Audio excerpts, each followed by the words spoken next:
How much do photographers make in an hour? Have you ever wondered how much you can actually make as a professional photographer? These numbers are gonna blow your mind. I still can't believe that it's real. So stick around till the end and you'll find out what I'm talking about. It's showtime.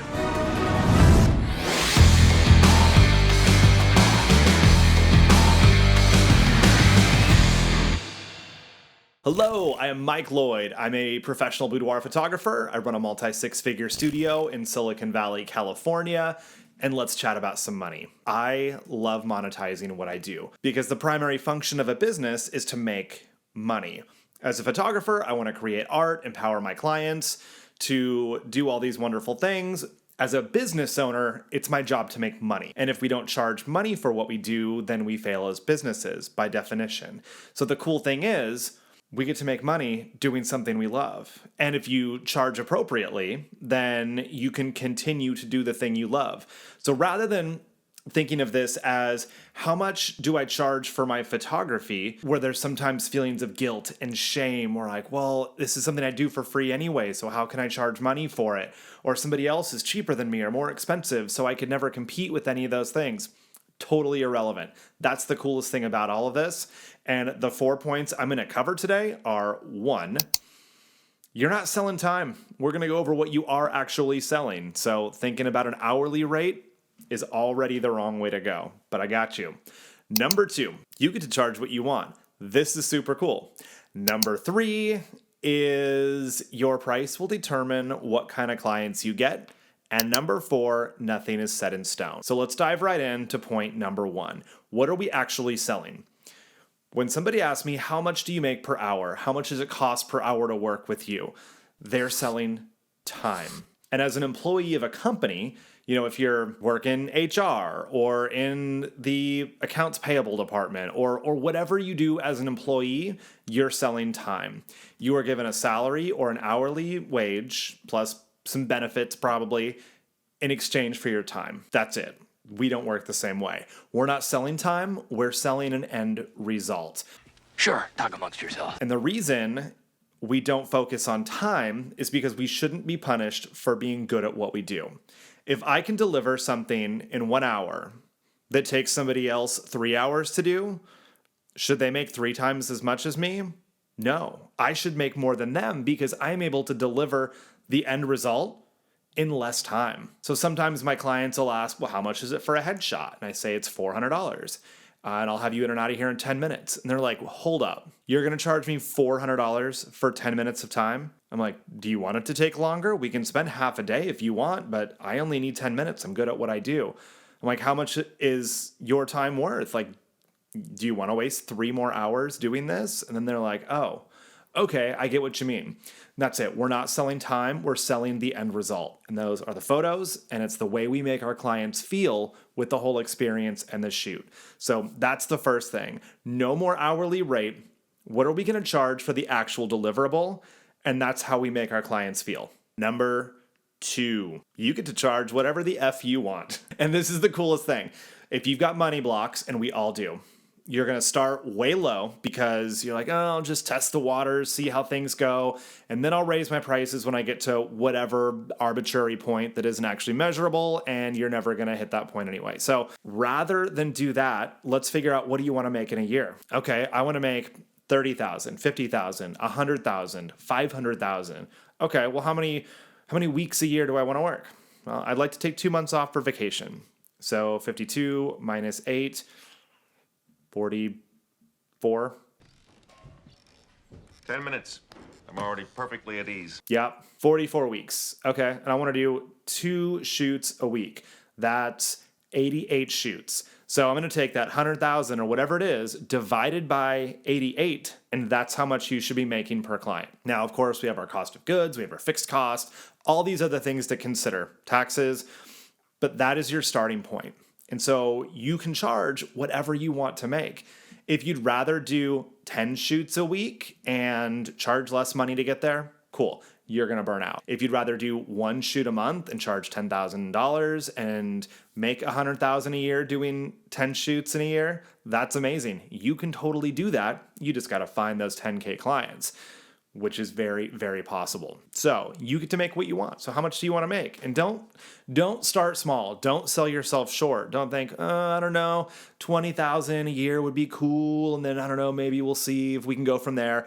No, if you want to make 50 grand, your goal is 50 grand. If you want to make 150, your goal is 150. You get to charge whatever you want. So respect yourself. Like, give yourself what you want to make. It's your lifestyle. You get to do whatever you want. That's the coolest thing about this. Point number 3, your price attracts the clients that you want. So if you want people who are hunting for bargains and who are going to try and ask for discounts and negotiate your rates and pull any kind of manipulative tactics on you, then set your prices super low. But if you want someone who's going to show up, respect you and your work, and then pay you well for it, raise your prices. Now, does this mean that everyone looking for a deal is an awful client?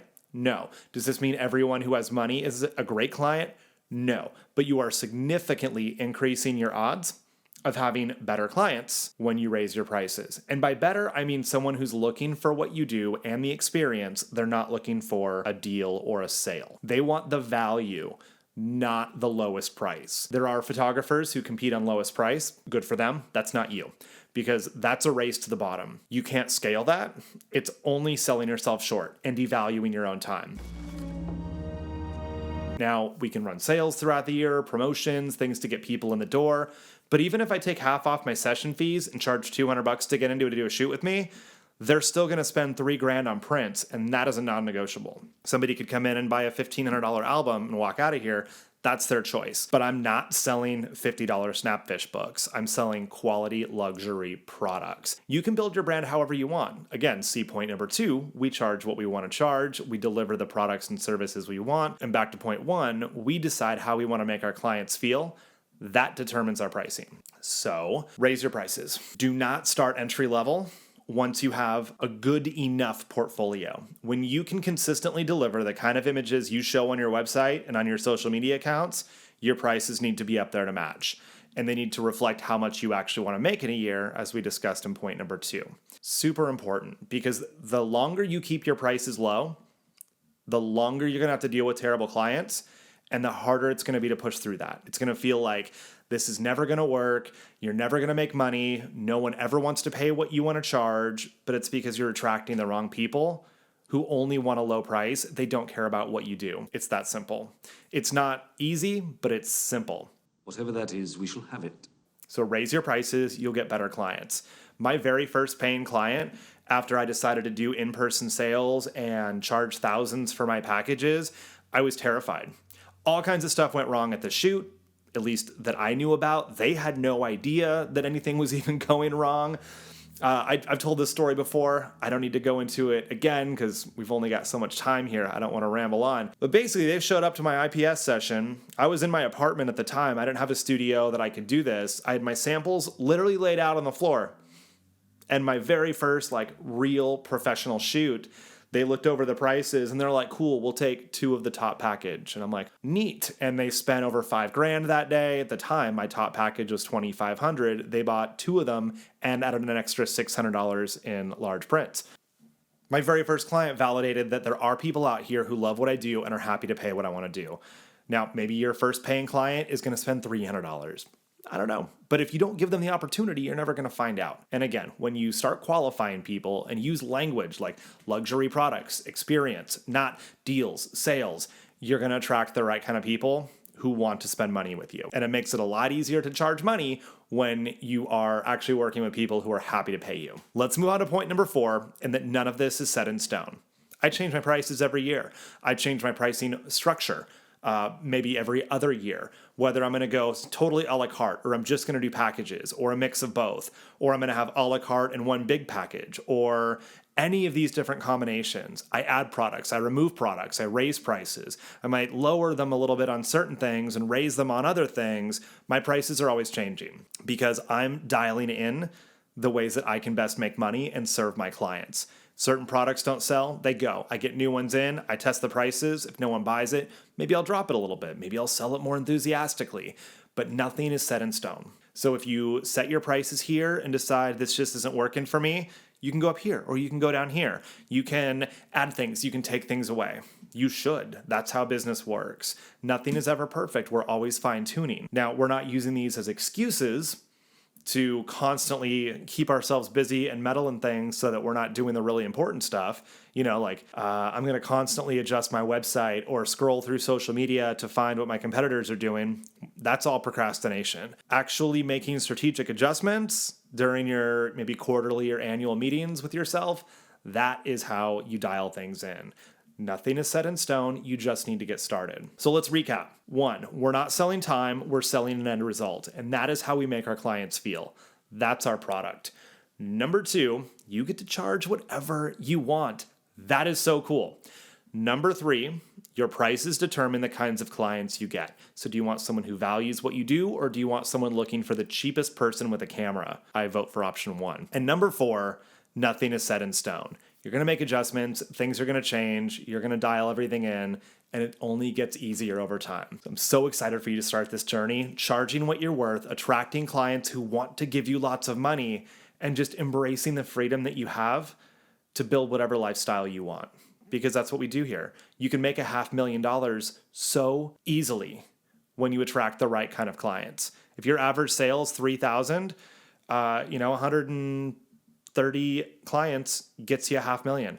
That ain't bad. You're like 130, but that's like 3 a week. That's not that bad. Once you get rolling and build this machine, it's so attainable and you'll get there. I promise. You just got to do the work and keep watching these videos. So for more info on pricing, on marketing, on branding, how to do all these things in detail, be sure to subscribe, check out the rest of my videos, and I'll see you in the Boudoir Guild.